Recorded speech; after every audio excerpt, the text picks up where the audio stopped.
Bismillahirrahmanirrahim. Elhamdülillahi Rabbil alemin. Ve salatu ve selamu ala eşrafil enbiyai vel mursalin. Allahümme allimna ma yenfa'una ve enfa'u bima allamtana ve zidna ilmen ve amelen. Bugünkü sizler mene söyleşe turgan temamız fil kesbi vel ihtiraf degen. Yani kesb kıluu jana oşol şariat şariatda körsetken yani halal bolan kesipler tandoo negizi teması. Negizele bulaş kesip masalesiga kele turgan bolsok, Adam aleyhisselam öz negizi jer betine düşkөндөн bereli ошол kesip baştalgan. Yani adam balasına Adam aleyhisselam ошо бейиштен чыгып жерге Hava enemiz менен düşkөндө Allah Taala Kur'an'da Euzubillahimineşşeytanirracim فَلَا يُخْرِجَنَّكُمَا مِنَ الْجَنَّةِ فَتَشْقَى bu yerde fetaşqa degen en tet'abe fi talabir rizq degen manideken. Yani Allah rızkı talap kılıuda charchaysız deb Adam aleyhisselam Allah Taala oşunday kılıp hüküm kılgan bayağı ayet düşkөндө. Sebebi oşo Adam aleyhisselamdan başlap bul jaka bizge çeyin azırgı kıyamet günüge çeyin bolgon negiz жалпы el adamzat oşol özünün rızkını iştep kesip kılıp tavuğa negizi mildettu. Yani bu yerde bayağı tevekkel meselesi var. Allah Taala tevekkel kılıp Allah Taala rızkı jetkizetken iştebesek dagı kayırda bolbosun rızkı beret Allah Taala degen nersege bul nerse iştөө yani kesip kılуу degen nerse karşı kelbeyt. Sebebi uşul ulamalar aytат uşul dandy egip turup uruktu jerge egip keyin tevekkel kıl deyт negizi. Biznesni başlap keyin Allah Taala tevekkel kıl deyт. Oşonduktan bu yerde daim bu İslam negizi şeriatta musulman adam daim iştöөгө kızıktırar. Özü kolu menen kesip kılıp akçasını özü taap uşul kesip kılууга bardыk yerde hatta paygambarlardan bardığı Adam aleyhisselamdan başlap uşul kesipti үйrөткөн ümmetine. Özü dagı kesip kılıp özüden kийинки ümmetlerge dagı uşul kesip kılууну үйrөткөн. Uşul özü kesip degen manisi özü kesip degen emne degeni? Kesip degeni uşul halal jol menen akça tabуу degen manisi. Yani halal jolдор menen akça taap özünün uşul kursağını toğuzup keyin al menen uşul ibadat kılуу Allah'ın farz kılgan ibadattарын turguzуу degen ma'ni bildiret. Allah Taala bu jashoo üçün adam balasına kesip kılууну farz kılgan. Negizi kesip kılıp iştөө dagı her bir musulmanga, her bir adamga negizi farz bolat. Ошол Allah Taala'nın ibadatını atkarуу üçün, Allah Taala'nın ibadatını turguzуу üçün kesүү, yani iştөө kerek bolat. Sebebi Allah Taala Kur'an'da وَابْتَغُوا مِنْ فَضْلِ اللّٰهِ وَذْكُرُوا اللّٰهَ كَثِيرًا deydi. Yani Allah'ın fazlı, Allah'ın fazlından maksat bu yerde oşul bu fazl deb aytılıp jatat, bu rızk. Yani Allah'ın rızkını izdegile, talap kılgıla, jana Allah'ını köp zikir kılgıla deydi. Bu yerde de birinçili Allah'ta rızk, yani oşul kesipti birinci aytты Allah Taala Kur'an'da. Yani oşul iştöөнü birinci aytıp jatat, keyin ibadat kılууну buyurdu. Sebebi Allah Taala yani oşol birinci iştöөгө buyurdu. Eğer biz iştesek, oşol kursağыбыз toyguzsak birinci жакшылап, ibadatta da жакшы аткарабыз. Oşonduktan işteş gerek. Sebebi Kur'an'da dağı oşol Mülk suresinde huvellezî ceale lekumul arda zelûlen femşû fî menâkibiha ve kulû min rizqihi. Allah Taala sizlerge jerdi moyun sundurup koydu. Jerdi bizge dayardap koyuptu Allah Taala. Oşol biz işte özgö je bolsо oşol жерден kesip kılıp kalagan жерlerimizge barıp biz özübüzdü Allah Taala çaçıp koygan rızkыбызды taap oşol жерден жешибизге bizge oşol layıktуу kılıp koyuptu bu жерде. Oşonduktan femşû fî menâkibiha жердин ar jagına barıp izildep jürgüle deyt. Jana Allah'ın rızkıdan jegile ve ileyhin nuşur jana sizlerden kayta turan jeriңер Allah Taala kaytabız. Bu жерде negizgi İslamdın negizgi erejesi uşul. Yani Allah Taala жерди bizge dayardap bizge layıktуу kılıp koydu. Jana adam balasına moyun sundurup koydu. Oşonduktan uşul kengçilikten, uşul nimetten adam balası faydalansın dedi. Oşo jerdegi bizge bergen nimet bolsun, faydalanabız. Oşol Allah'ın fazlını talap kılabız. Jerdin ar jagында oşol tuğandarыбыз oşonduktan Amerikaga barıp iştep kelip jatat, Rossiyaga barıp iştep kelip jatat, Европага barıp, Koreyaga barıp, dünyanın oşol köptögen jerlerine barıp adam balası özünün rızkını izildep iştep jatat. Oşol Бул дагы ушул Аллах Тааланын ушул фамшу фи манакибиха деген аятта айтылып жатат. Ошол дүйнөнүн, ошол бул жер бетинин көп жерлеринин ар тарабында жүргүлө Аллахтын талабын изилдеп деп. Негизи көптөгөн аяттарда ушул талап кылууга, ушул кесип кылууга шарият буйрат. Ошондуктан бул жерде кесиптин өкмү эмне болот? Жана анын фазилети, бул кесип дагы ар бир мусулманга фарз экен. Кесип кылуу. Себеби ушул илим талап кылган фарз болгондой эле кесип талап кылуу дагы фарз болот. Бул дагы farz болот. Себеби пайгамбарыбыз саллаллаху алейхи вассалам талабул кесби ба'да салатил мактубатил фарид мактуба ал фаридату ба'да ал фарида деп. Бул өзү халал касып кылуу, ошону талап кылуу фарз экен. Yani farzdan keyin farz 5 mal namazdan keyin farz bo'la turgan narsa ошол halalni talab qiluu. Ошол halaldan talab qilib ishlab charchovdagi, charchab жатып qolsak biz, бул ошол күнөөлөрүбүзгө кафарат дагы болот экен. Ошол biz акча таап charchov менен өзүбүзгө дагы, ошол күнөөлөрүбүзгө дагы кафарат болот экен негизи. Hatta Umar ibn Hattab radıyallahu anhu, Umar ibn Hattab ошол кесип кылуунун даражасын жихаддын даражасында жогору койгон экен. Умар ибн Хаттаб радıyallahu anh. Себеби Куранда дагы ошол кесип кылууну биринчи айткан дептир Умар радıyallahu anh.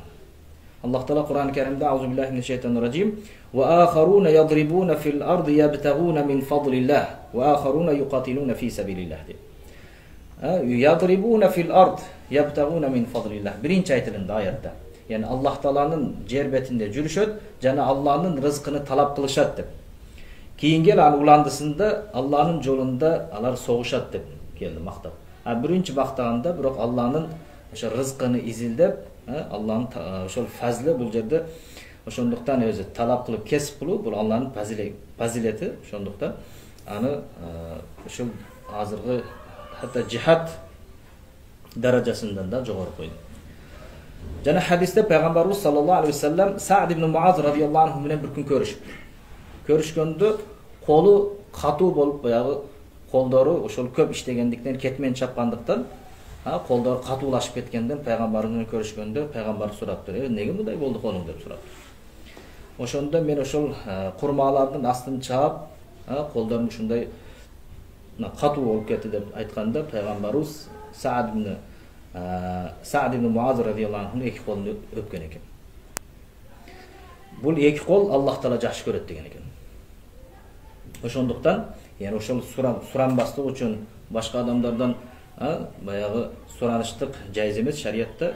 Өтө эле зарыл болуп калса, өтө эле муктаж болуп калбаса эле аны суранбастык керек. Өзүнүн колу менен иштеп таап, өзүнүн курсагын өзү тойгузуш керек өзү негизи ар бир мусулман. Ошондуктан Peygamberimiz sallallahu aleyhi ve sellem аны iki kolunu öp жатат. Ушул жерде да бир ошо шейхтердин бирөөсү Мисирде ошол жолдо кетип жатса бир жигит чай сатат экен. Мисирде көбүнчө чай сатылат. Баягы көчөлөрдө эле чай сатып, ошол чөлдө ортосунда эле кичинекей жай кылып чай сатат экен өткөндөргө. Бир жунай, эки жунайдан чай сатат экен. Бир шейх токтоп сураптыр. Ошолда мен Аллах Таала ушул чай сатуу менен мага рызкын берип жатат, күнүмдүк курсагым тоет ушул менен дегенде аны дагы ошол эки колун өпкөн экен ошол шейх. Ошол суранбастан ошол жок дегенде чай болсо да сатып, ошол жерде тирикчилигин кылып жаткандыгы үчүн эки колун өпкөн экен. Ошол бул дагы ошол кесиптин фарз экендиги негизи.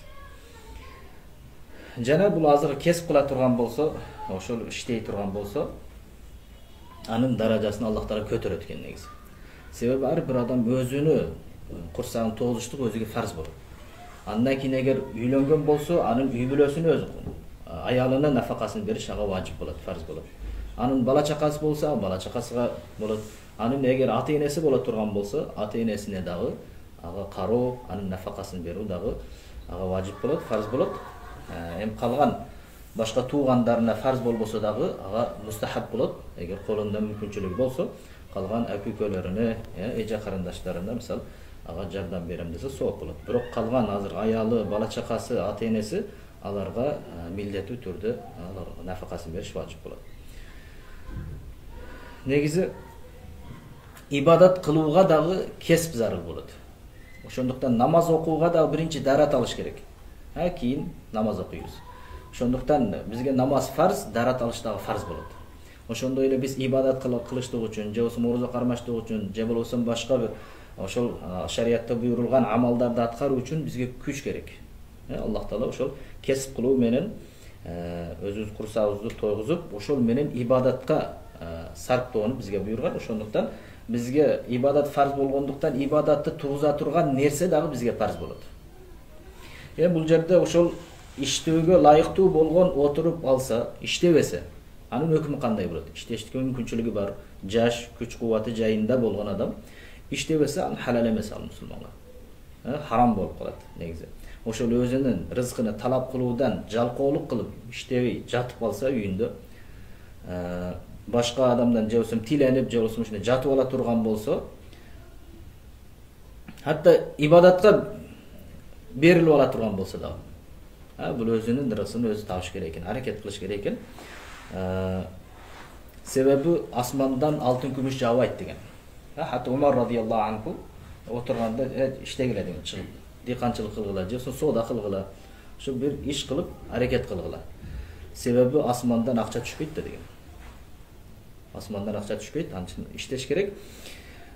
Ошондуктан баягы бир киши токойго барып, бир Аллах Таала рызкымды жеткизем деген каерде болбосун деп, эми бул азыр тоокелге өзү каршы келбейт. Аллах Таала дайым ошо рызк талап кылып, кийин тоокел кылыштыкка буйрат да. Токойдо отуруп, эми мага Аллах Таала рызкымды жеткизет экен деп отурат экен. Отуруп ошол жерде күтөт экен, ага эч ким тамак алып келбейт. Ошол учурда бир алыстан бир киши келип, тамагын алып келип, бир бурчта отуруп, аны көрбөйт экен да, бирок жейт экен тамагын. Тамагын жеп жаткандан курсагы ачып кеткен, 7-8 сааттан бери отурган. Баягы кишиге карайт, ал карабайт, анын тамагын жеп өзү менен өзү отурган болот. Акыры кийин ташты алып ташатат экен. Ташыратат экен ошол жака. Кийин баягы көрүп калат дагы, курсак ачканын көрүп, жүзүдөн алып келип тамак ашын берет экен. Бул ошол тамакка жетиштүү үчүн аз-маз аракет кылыш керек экен да өзүбүздөн дейт экен, ошондо ойлойт экен. Бул аз-маз болсо да өзүбүздөн аракет болуш керек экен. Кийин Аллах Таала бизге ошол рызкыбызды бизге жеңил жол менен жеткизет экен. Өзүбүз аракет кылабыз, Аллах Таала тоокел кылабыз, Аллах Таала сүйөнөбүз. Бул жерде дагы бир азыркы бир биз өзүбүздүн ишеним деген нерсе бар да, акыйдага байланыштуу. Яни ар бир жерде биз Кудайга сүйөнүү деген нерсе бар. Яни өзүбүз иштейбиз, аракет кылабыз, ошо рызыкты талап кылууга аракет кылабыз да, бирок ошол эле учурда Кудайдыга сүйөнөбүз. Бул Алладан экендигине ишенип, Аллах Таала мактоолор айтып, ошол жерде Кудайга ар бир нерседе Аллах Таалага сүйөнөбүз. Бул рызык маселеси дагы, кесип маселеси дагы ошондой. Бул ошол азыр айтканыбыздай, Адам алейхиссаламдан баштап бардык пайгамбарлар ошол иштеп келген өзү. Ошол өздөрү иштеп, үммөтүнө иштеп көрсөтүп берген. Ошондуктан ал мусулман адам ошол отуруп алыштыгы, иштебей жүрүштүгү, же болбосо ошол иштөөгө мүмкүнчүлүгү болуп турган адам бир бериле турган бир садакаганы күтүп жеп жашоосу ошол мүмкүн эмес экен, ага жайыз болбой калат. Ошондуктан өзү аракет кылыш керек экен, колдон келишинче ошол кандай кесип болбосун, аз болсун же көп болсун, кандай кесип болбосун, ошол халал жол менен боло турган болсо аракет кылыш керек. Себеби пайгамбарыбыз саллаллаху алейхи вассалам ла тахиллу садакату ли ганиин дейт. Садака бай адамга халал эмес дейт. Вала лизи жана бай адамга халал эмес, жана күчтүү адамга халал эмес экен. Күчү жетип турган, мүмкүнчүлүгү болуп, иштөөгө аракети кылса таба турган адам, ага да халал эмес экен. Ага да садаканы бербе деп жатат негизи. Ошондуктан бул мусулман адам, пайгамбарыбыз саллаллаху алейхи вассалам мондай мусулман болуп, ошол мүмкүнчүлүгү болуп туруп, сураштыктан эгер мусулман сураса, ошого баш калкаласа, сураймын деп аракет кылса, мусулман адамды кайтарган андан. Ошол жүзүнө сууну кетирип, сурап, андан сураштыктан, өзүнүн урматын кетирип сураштыктан, ошондуктан кайтарган. Жана азыркы негизи биринчи эле өзү иштөө маселесинде, кесип кылуу маселесинде бир канча даражалар болот экен. Иштештик маселесинде, кесип кылууда. Биринчи иштөө ошол акча табып, азыр курсагын тойгузуп, парз болгон абал болот экен. Зарыл болгон парз болот экен. Өзүнүн денесин азыр кубаттуу кылып, ибадатка жарай турган болуп калыштыгы парз экен. Эми ошонча иштеп табып, азыркыдай бир аз-маз тамак аш таап, өзүнүн денесин күчтүү кылып алыштык булга фарз болот экен. Себеби анын дагы жолдору бар. Ал халал жол менен эгер ушуну таба турган болсо парыз болот. Бул азыркы кесип кылуу пайгамбарлардын жолу дедик. Ошол пайгамбарлардын жолун жолдош керек. Негизги биз жалпы пайгамбарларга ээрчүү зарыл болот. Адам алейхиссалам ошол түшкөндө Адам алейхиссаламга бир дан алып түшкөн экен Жабраил алейхиссалам. Будайдын данын алып түшүп, ошону эктеген экен жерге. Жабраил алейхиссалам ошону эгип, ошону карап, өстүрүп, бирок ошону Аллах тааланын тез өстүргөн экен. Ошол эккенде эле ошо өсүп чыгып, ал жетилип, ошол жерде сугарып, аны оруп алып, жанчып, ошол асырга жеткен экен. Асырга чейин аны жанчып, ошол тамак даярдаган экен. Бирок Аллах таала Жабраил алейхиссалам асырда түшүп, эн калган күнүңө ороза карма деген экен. Жебей тур деген экен. Бирок ошол ороза кармап, эгер ороза кармасаң, Аллах таала калган күнөөлөрүн кечирет, жана сенин балдарыңда бул азыр туткан орозоң калган күнүңдө орозосу сага шафаат болот. Калган күндөрүңдө дегенде, Адам алейхиссалам ошол калган күнү ороза кармап, бирок ошол күн батыштыгын өтө күткөн экен. Ошол тезирээк күн батса экен, ошо тамагым жесем экен деп, эртеден кечке иштеп, ошондон бизге негизи адат болуп калган экен, ошол орозо жакындап жатат. Асырдан кийин эле биз тамак ашты күтүп, ошол калыштыгыбыз бул Адам алейхиссаламдан калган экен негизи бизге. Жана Нух алейхиссалам наджар болгон экен. Плотник болгон экен. Жыгач устасы болгон экен Нух алейхиссалам. Себеби ошол эле эң чоң кемелерди жасаган да Нух алейхиссалам. Кеме жасап, ошол өзүнүн үммөтүгө да ошол жыгач менен ар нерсе жасооду үйрөткөн экен. Идрис алейхиссалам тигүүчү болгон экен. Хайят болгон экен. Тигип, ошол кийим тигип жана ошондой башка нерселер да тиккен экен негизи.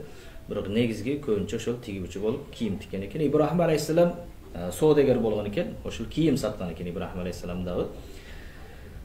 Давуд алейхиссалам дагы өзүнүн кесибинен иштеп тапкан, өзү Давуд алейхиссалам падыша болгон, бирок ошол эле учурда өзү кесип кылган. Темирчи болгон Давуд алейхиссалам.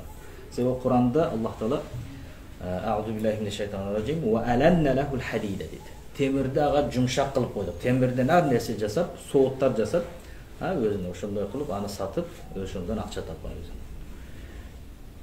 Жана Сулайман алейхиссалам дагы, яни ошол бул кесип кылган. Hatta Zakariya aleyhisselam dağı neccar bulgan. Hazırda aytkanımızda cıgaç ustası bulgan. İsa aleyhisselam dağı şunda eken. İsa aleyhisselam dağı özür oşol Maryam eni öz menen oşol jip yiyirip jipten. Anneseler tokup oşondan oşol hazırgıday rızkını talap kılışkan eken negizi. Jana oşol köçölörde bayağı başaktardı da terip oşonda kılıp iştegen eken İsa aleyhisselam. Jana Peygamberimiz sallallahu aleyhi ve sellem negizi peygamberlikka çeyin oşol koyulordu bakkan oşol bir kança akçaga Uqbat ibn Abi Mu'ayt degen bir kişi bolgon oşonun koyulorunu bakkan peygamberlikka çeyin. Jana peygamberlik için koy bakkan jana soodagerçilik bilen alektengen oşol Hadiçe nebizin işini жүрgüzgön. Jana oşol şerik bolup teri soodasida da işlegen eken Peygamberimiz sallallahu aleyhi ve sellem. Saib ibn Abi Saib degen kişi oşol Peygamberimiz sallallahu aleyhi ve sellem men bilen şerik ele deydi. Öte jakşı şerik ele deydi Peygamberimiz deydi. Oşol tartışbaydı dedi. Oşol men bilen jaman mamle kılbayt ele, daim manga jakşı mamlede bolat ele deyip, kanday hem jakşı şerik bolgon deydi. Oşol teri soodasida birge işlegenmiz deydi Rasulullah menen. Jana peygamberlik bolgondan keyin dagı Peygamberimiz yani köyrek davat işi menen oşol din işi menen alik bolgon. Biroq oşol ele учурда yani sooda kılgan Peygamberimiz da çıkıp bazardan bir teke satıp algan oşolda taşlap algan. Bul peygamberlardın jolu şunday eken. Yani peygamberlardın jolu bizge үлgü bolot, bizge oşonu kanday jaşoonu bul dünýödө kanday kılıp jaşoo, biröödөн surabastыкты negizi oşonu үйrötkön. Peygamberimiz da bizge oşondoy jaktı көрсөтүп, жалпы sahabalar, kibar sahabalar sooda menen aliktengen. Özü Mekke'deki sahabalar köpçülügü sooda menen aliktengen. Jana Medina'dagı sahabalar köpü dıykançılık menen bolgon. Uşul kurma menen jana dıykançılık menen sebebi Medina'da uşul jak jakşı bolgon, dıykançılık jagı. Şonduktan köpçülük sahabalar al jakta dıykançılık menen bolgon. Jana sahabalar uşul sahabalar içinde uşul akça taap, halal jol menen bayıgan sahabalar köp bolgon. Sebebi жалпы эле şeriatta, İslamda oşol halal jol menen başlıkты kaytarbayt. Eğer baysa, oşal halal jol menen akça çoğulsa, özünün nafakasından aşıkça bolgan akçaсын bankka çoğulta turgan bolsa, özü misal çoğultup, çoğulta turgan bolsa, mubah bolat, jaiz bolat. Al şeriattan qaytarılbayt, günökör da bolbayt, aga jaiz. Misal oşonday jaşay turgan bolsa, yani halal jol menen şeriat aga qaytarbayt. Biroq azırgıday şeriat haram kılgan joldur menen bola turgan bolsa, anda jaiz bolbay kalat. Bul jerde azır aytkanыбыздай, yani suroo kaçan oşol suraştık mubah bolup kalat. Suray turgan bolsa. Yani bar birөөдөн акча suraş керек.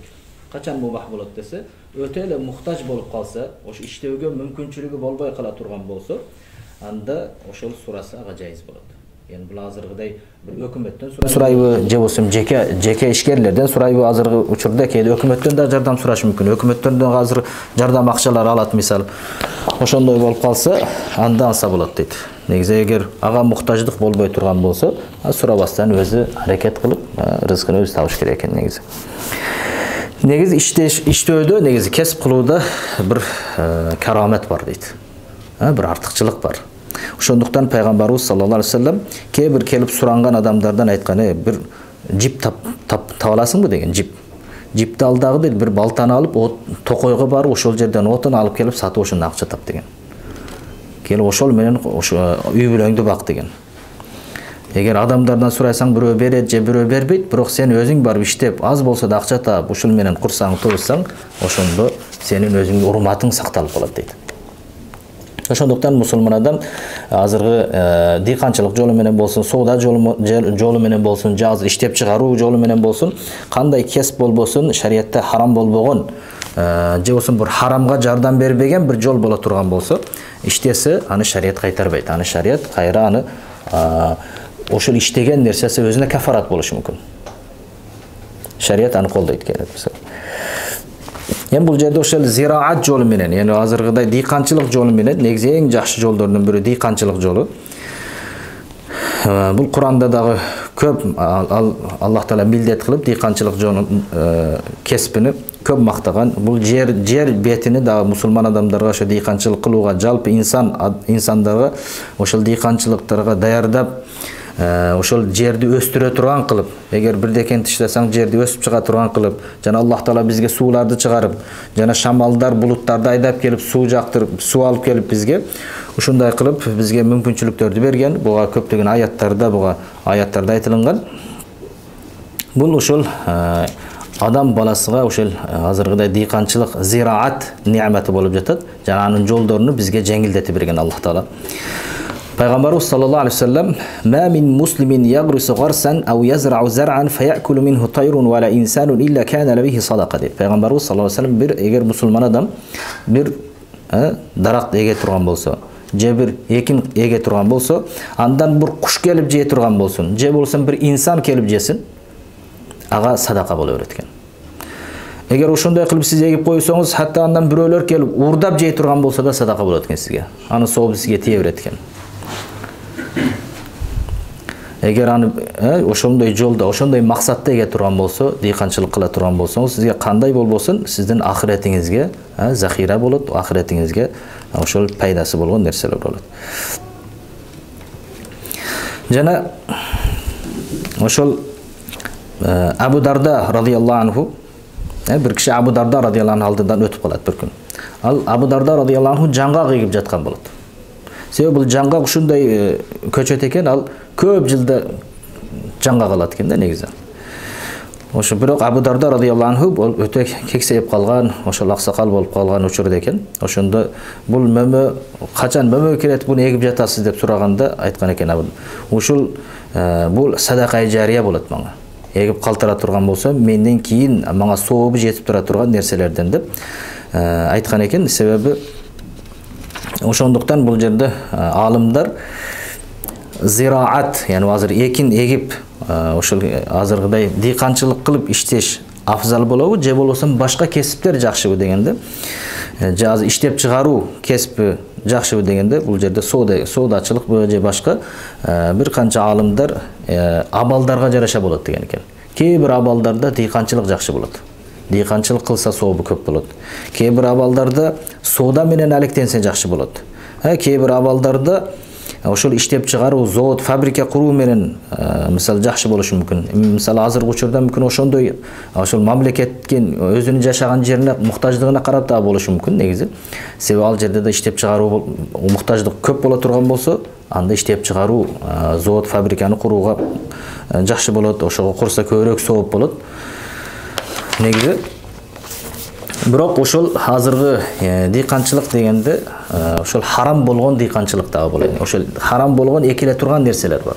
Алардан сактануу керек. Себеби ислам харам кылган өсүмдүктөр бар. Аны танавулу болсун, яны өзү иштетүү, аны жейиштик харам болгон, ол зыяндуу болгон нерселер бар. Аны эгиштик харам болот. Мисалы азыркы наша болсун, же болсо азыркы наркотикалар болсун, афиум болсун, мурда сабактарда айтканыбыздай, алардын негизи эгүү дагы харам болот. Өзүңүз иштетпесеңиз дагы аны бирөөгө сатуу дагы харам болот. Же бирөөгө эги берсеңиз дагы харам болот негизи. Ошол эле учурда азыркы биз билген тамеки дагы негизи жайыз эмес. Себеби тамеки дагы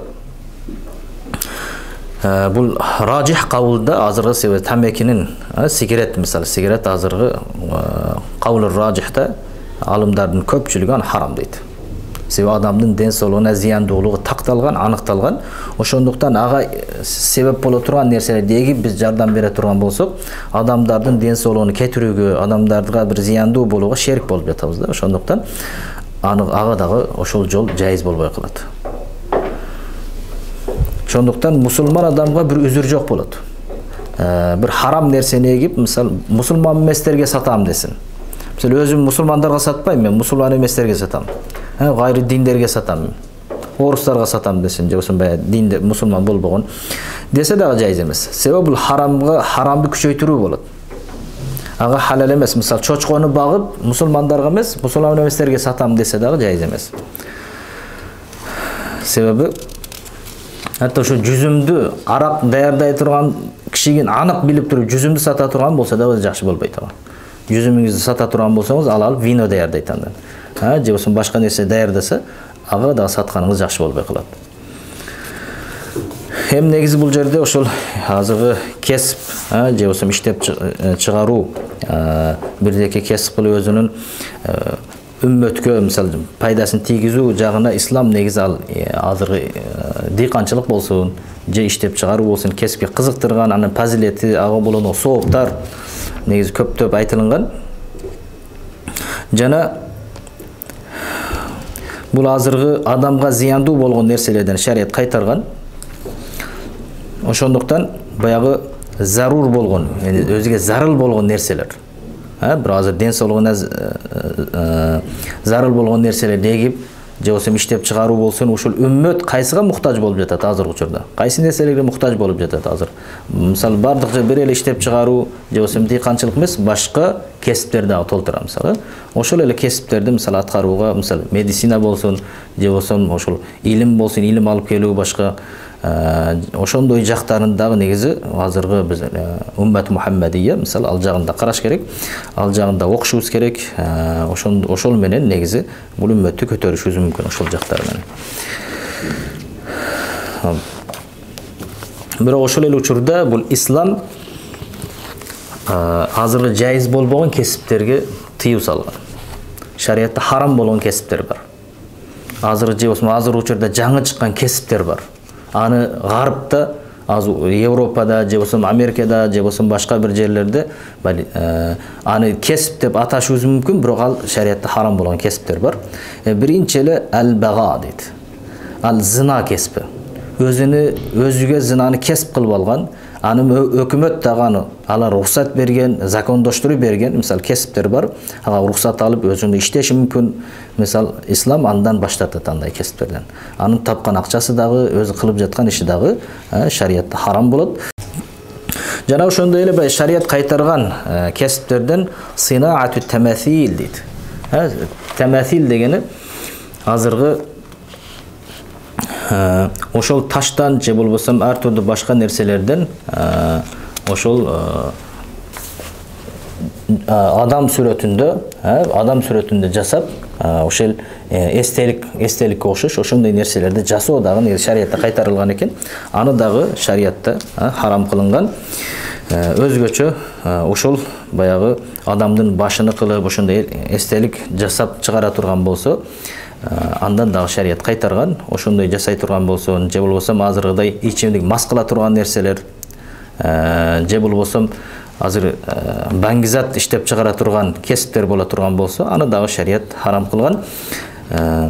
Себеби biz айтканбыз, аракты саткан дагы, аны сатып алган дагы, ага жардам берген да кандай жолдор менен ошол аны соодасын күчөйткөн нерселер боло турган болсо, шарият бардыгын харам кылган. Жана азыркыдай баңгизат маселеси, наркотика менен ошондой наш эгип сатабы, өзүнө кесип кылып алган, же афион эгип саткан болсун, булардын бардыгын шариятта ошондой кесиптерден, яны харам болгон кесиптерден болот. Андан тапкан акчасы да харам. Андан эгер ошол акча таап садака кыла турган болсо, Аллах Таала садакасын да кабыл кылбайт негизи. Эми негизи соода жолу менен кесип кылуу, бул негизи азыркы учурда өтө көп тараган. Бардык жерде ошол соода маселеси көптөгөн жерлерде, бул мусулмандар болсун же гайры мусулмандар болсун, негизи соода менен жана бул азыр айтканыбыздай соода маселеси хатта жихадтын дагы даражасы менен теңдешет дедик. Жана Аллах Таала биринчи болуп ошо соода кылып жатканды биринчи айтып, кийин жихад кылып жаткандарды кийин айтып жатат. Анын шариятта жайыз, халал болгону ошол соода маселесиде дагы сактана турган нерселерибиз бар. Соода маселесинде ошол бирөөдү алдоодон, же болбосо ошол жерде гыш кылуудан, гыш дегени бирөөдү алдап бирдекесин сатуу, же болбосо анда шариятта кайтарылган, ага дагы келебиз, Кудайым буйрса, ошол шариятта кайтарылган нерселер бар, ошол харам кылынган соодалар болот. Процент менен акчага берип, мисалы, же болбосо бирөөгө зулум кылуу, ошол соодасында зулум кыла турган болсо, же бир адамдан пайдаланып калуу максаты боло турган болсо, шарият кайтарган ошондой соодалардан өзүн сакташ керек. Же болбосо шарият харам кылган нерселер менен соода кылуу. Мисалы, арак сата турган болсун, же болбосо баңгизат сата турган болсун, же болбосо чочко сата турган болсун, же болбосо азыркыдай буттарды жасап сата турган болсун, аснам тамасилдерди сата турган болсун, ушуга окшош шариятта харам кылган нерселер болот. Ушулар менен алектенүү негизи бул исламга ыраазы болбойт, ага харам кылган нерсе, бардык нерсе, андан келе турган нерсе дагы харам болот экен, акчасы дагы. Эми кимдин соодасы алтын күмүш менен соода кыла турган болсо, бизнес кыла турган болсо, бул негизи халал болот. Жана экөөсү дагы негизи, мисалы, азыр айтканбыз, алтын аялдарга мисал халал болот, эркектерге негизи бул халал эмес, мисал күмүш болот эркектерге, бирок эркектер дагы мисал сатса ал жайыз болот. Мисал алтынды жасалган болсо, ошону сата турган болсо, эркектерге да жайыз. Ал мубах болот негизи.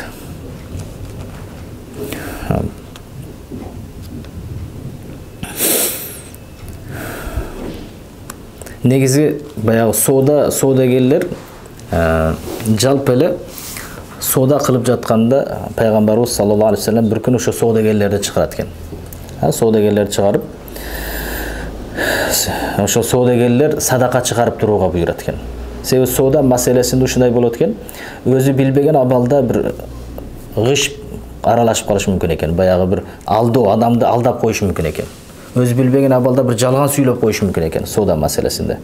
Өзү кээде сезбей да калышы мүмкүн экен, кызып кеткенде мисал.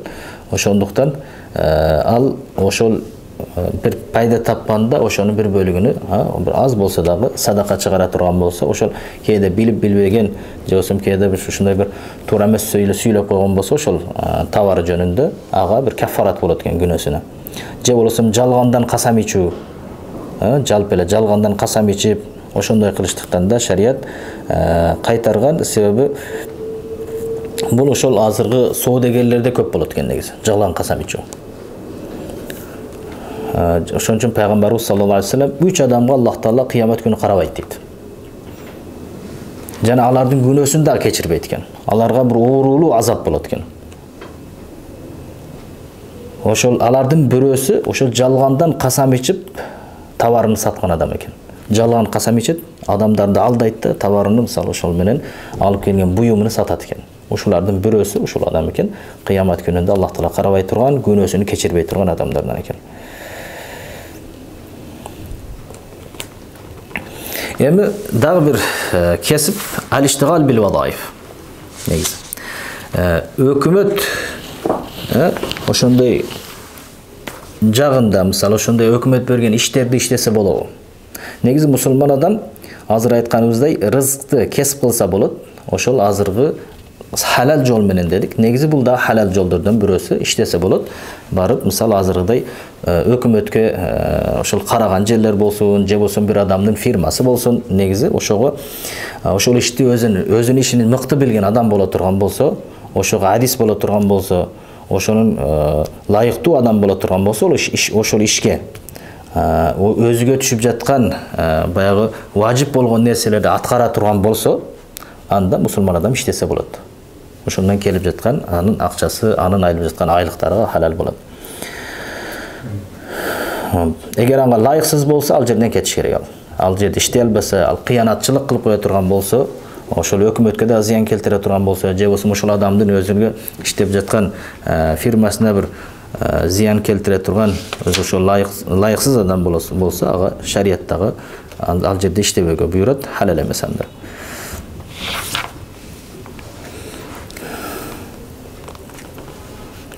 Жана бул жерде ошол азыр айтканыбыздай харам болгон вазифалар бар. Харам болгон ошол иштөө жерлери болуп калат. Ал азыркыдай жалпы анын кылып жаткан иши жалпы мусулмандарга зыян болуп кала турган болсо, анда мусулман адамга ал жерде иштештик жайыз болбой калат.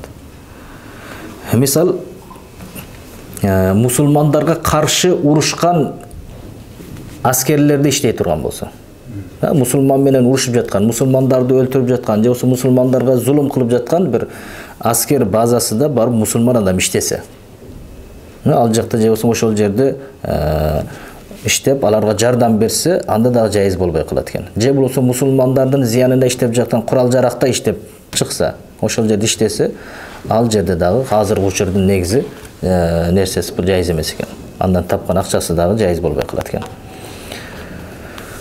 Же болбосо бир харам нерсеге, же болбосо бир зулумга жардам бере турган бир вазифа болуп калды. Ошондой бир кесип кылат, ал адамдардын азыркы адам бир адамга зулум кылууга шерик болуп калат. Же болбосо процент менен акча иштөөгө шерик болуп калат. Же болбосо ошондой бир ошол күнөө иш боло турган, жерлерге шерик боло турган бир нерсе ачууга шерик болуп калат. Ошондой жерлерден сактануу керек, шарият аны харам кылган негизи. Yani barda ошол күнөөгө алып бара турган кесиптердин бардыгыны шарият харам кылган экен негизи. Негизи бул жерде азыр жалпы эреже бар экен, ошол кесип маселелеринин жалпы эле эреже. Ислам өзү жалпы мусулмандарга акчаны кандай болбосун тапсаң болот деген нерсени мубах кылбайт экен. Акчаны кайсы жол менен тапсаң таба бер дебейт экен. Аны бирок исламда акча табасың, бирок аны ислам өзүн чектеп койгон, могу жолдор менен табасың. Исламдын өзүн чектеген жолу бар экен. Өзү жайыз кылган, ошол шариатка туура келген, бирөөгө зулум кылбаган, бирөөдү алдабаган ушундай жолдорду койгон. Ошол жол менен таба турган болсо, ошол жол менен негизи кесип кыла турган болсо, шариатта уруксат менен экен, ыраазычылык менен, адилеттүүлүк менен ошондой жол боло турган болсо жайыз болот экен. Бирөөнүн хаккын жебей турган болсо, негизи.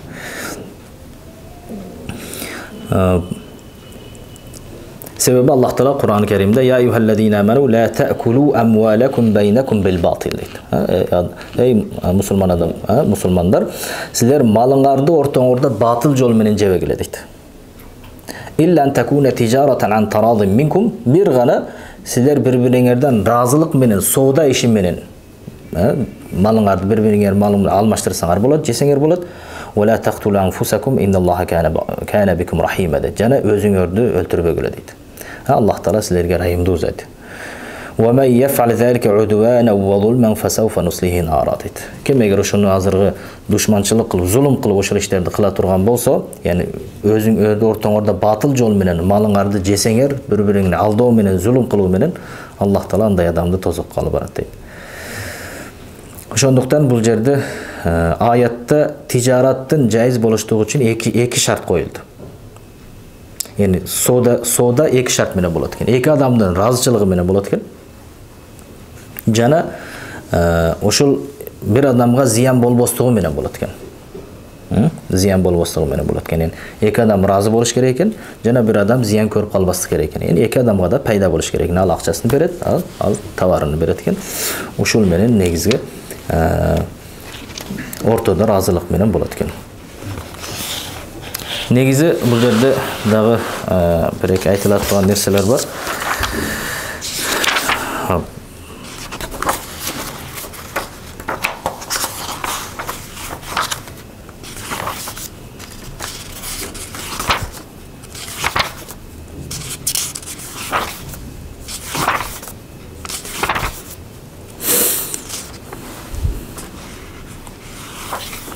Негизи ушул иштеп жаткан адам, мисал, эң жакшы адам ким дегенде өзү алым болуп, бай болсо, негизи ошол эң афзал адам экен. Өзү илимдүү дагы, илими дагы бар, жана акчасы дагы бала турган болсо. Экинчи даражада, хатта ошол илимдүү экинчи даражада турат экен. Yani ilimi бар, бирок акчасы жок адам. Бирок илими бар, бирок акчасы бар, birinci darajada turadi ekan. Себеби ал иштеп, ошондой акчасы бар, өзүнүн баягы халал жолу менен тапкан кесиби бар. Ошондуктан анын даражасы ага караганда жогору болот экен негизи. Hatta ошол бул жерде жалпы эле азыркы иштөө маселеси болуп жатат, акча табуу. Пайгамбарыбыз саллаллаху алейхи вассалам жана бир хадисте ал-ядул улия хайрун мин ал-яди суфла деген экен. Ал-ядул улия, yani жогорку кол төмөнкү колдон жакшыраак деген экен. Бере турган кол ала турган колдон жакшыраак деген да. Жана пайгамбарыбыз саллаллаху алейхи вассалам Саад ибн Абу Ваккас радийаллаху анху айткан: "Иннака ан тад'a варасатака агния хайрун лака min an tad'a alatan yatakaffafuna an-nas" деген. Сен балдарыңды бай кыл, бая балда калтырыштыгың жакшыраак болот сага. Кембагал кылып калтырып, адамдардан суранып жүргөнгө караганда, сен бай кылып калтырсаң, акчаңды башкага бербей, балдарыңа калтырсаң, ушул сага жакшыраак деген. Негизи жалпы эле бул үммөт азыркыда пайгамбарыбыз саллаллаху алейхи вассалам хадистеринде ошол иштөөгө жалпы өзүнүн адам, yani өзүнүн кесиби менен, өзүнүн колу менен акча табууга негизи буйрат. Ошол менен өзүнүн ибадатыны тургузууга, башкага муктаж болбой, ошондуктан бул илимдин да баягы талап илимдин да бир шарты акчасы болуш керек. Талап илимдин да бир шарты, илим талап кылыштык үчүн азыр бул дүйнөви илим болсун, диний илим болсун, ага бир дүйнөви жактан ага бир колдоо керек негизи. Ошону окуса, кийин себеби ал жок болсо илим ала албайт да. Негизи. Ислам дайым ушул иктисад жагы, мисалы азыр экономика жагын көтөрүүгө буйрат негизи. Ошондуктан биздин бай китептер, фик китептерибиздин, мисалы китептерибиздин жарымы экономика жакын сүйлөйт. Жарымы ошол ибадат, нике, талак маселелери болуп келе турган болсо, ошол китептин жарымы калганы ошо соода маселеси, ошо байланган кандай кылып үммөттү көтөрүү маселеси негизи. Үммөттөрдүн ошол иктисад маселеси болот, экономика маселеси, кандай кылып күчөйтүрөбүз, кандай кылып адамдарга жакшы жашоо тартуулайбыз, ошол жөнүндө сүйлөйт негизи. Негизи бизде ошол ибадатка эле чектелип калган да негизи. Ибадат менен эле токтоп калган, ошо нике талак маселесине токтолгон. Негизи бул китептер, мисалы 10 томдук китеп болсо, 5 том ошол жөнүндө, калган 5 тому соода жөнүндө болот негизи. Ошого байланышкан, yani соода китебинен башталса, дагы ошогон көптөгөн маселелерди айтып келет негизи. Ошондуктан бул жерде ага баягы азыр кээде ушундай бир суроо болушу мүмкүн: мусулман өлкөлөр эмнеге баягы артта калып жатат? Мусулман өлкөлөр мисалы артта калып кетти, Европа мисалы башка күчөйүп кетти. Негизи бул өзүбүздүн Куранда, пайгамбарыбыз саллаллаху алейхи вассалам сүннөттөрүндө, биздин фик китептеринде баардыгы өзү баян кылынган. Биз өзүбүздө болуп жатат. Аны окуп, мисалы аны илим алып ошолорду окушка өзүбүздө ошондой артта калуу болуп жатат да негизи. Ошондуктан бул жерде жалпы эле өзүбүздүн илим алууга, илим алып ошолорду аракет кыла турган болсок, иншалла анда биздин мусулман мамлекеттери дагы же болсо ушул учурда мисалы Кыргызстан өзү мамлекетибиз ошол жак менен өнүгүшү мүмкүн. harakat qila turgan bo'lsin inshaalloh. İnşallah bugungi savobimiz uşul negizi jalpi ya'ni kasb masalasi bo'ldi inshaalloh. Hani içinde bayağı bir caiz bo'lgan kasblar bo'ladi, qolgani jalpi islomda caiz bo'ladi. O'shal harom narsa bo'lmasa, aldo je bo'lsa, birovni to'nov bo'lmasa inshaalloh al caiz bo'ladi, Xudoyim bersa inshaalloh.